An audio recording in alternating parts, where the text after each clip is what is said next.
Okay, these people have inhabited America for generations without regarding property like Western civilizations do. So when white people came to their lands, they practically took over the lands that the indigenous people had inhabited for generations. So the situation today for the indigenous groups in Guatemala is that they have been thrown out of the good lands, of the lands that were able to produce food, which is basically what they do. They are farmers. So they were pushed up to the mountains where the soils are not so good. The situation is that indigenous people look at earth as their mother. They don't look at it as property that you own. So they try to treat earth with respect and take from earth what they need to live, but they're not used to getting a lot out of the earth, but getting what they really need to survive.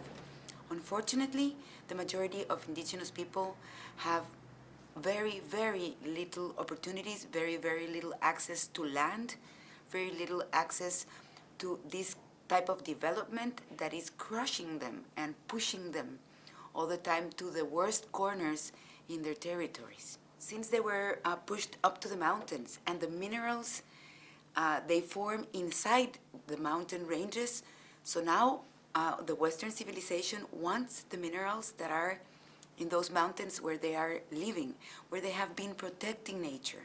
So now they are being told by their own governments that they have to move aside again.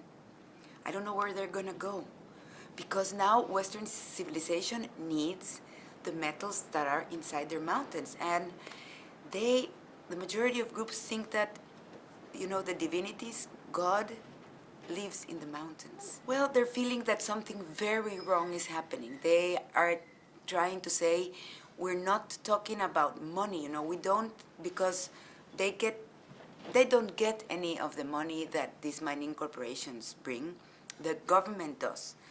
But there has been a debate over whether 1% of the amount of money that the companies make is good for development or not. And what the indigenous people are saying is, our mother is not for sale.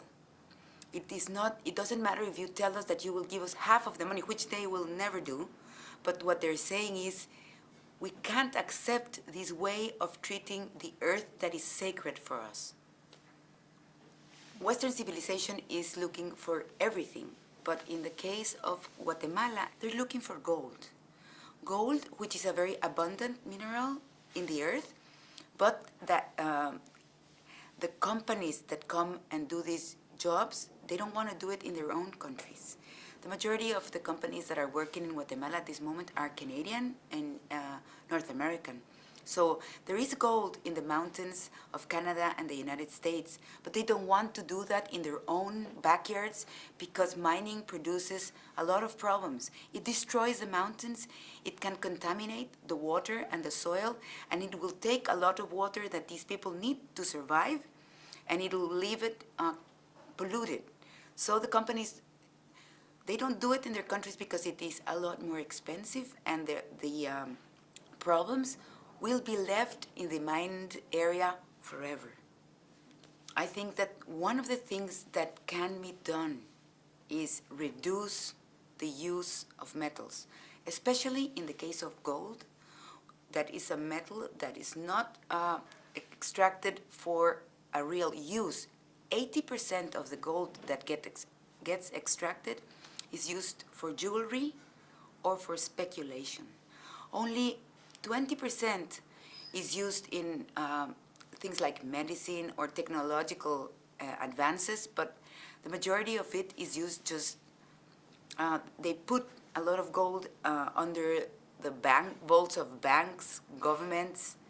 So we have to ask ourselves, what is the meaning of destroying earth for the sake of seeing how gold glares after us? Because if we keep destroying and extracting at this rate, no earth will ever be enough. We could have 3 planets. On top of that, there is all the time more people. But we have to consider that not every human being consumes the same amount of resources. What one person from Europe consumes would last for 60 or 80 people in the poor countries. Yeah. So reducing, I think reducing the consumption, trying to not to consume what we don't need, I think is a basic rule, and that everybody can help in that way. You can choose, there is a choice, you know, between having a chair that is made of metal or a chair that is made of wood, which can be grown. Again, you know, I think jewelry is one among the craziest uses of gold. You can, a woman can look prettier with a flower too, you know. There are other things that can enhance beauty. And I think if we look at what is behind the extraction of gold, I don't think it enhances beauty at all. To get the gold, the miners have to take everything that was on the mountain. If that's the house of people, it gets taken away. If those are forests, they all get destroyed and taken away. Then they get the soil, they take it off the mountain, then they start blasting the rock, and they mill it to very small pieces, and then they mix it with different chemical substances. In the case of gold, they use cyanide, which is extremely poisonous. If you eat a grain of cyanide the size of a grain of rice, you die. So this cyanide won't kill people immediately because they won't eat the cyanide. It's diluted in the water, but it will remain there forever. The miners will take the gold and they will go to their countries. So the people are left with mountains of poison.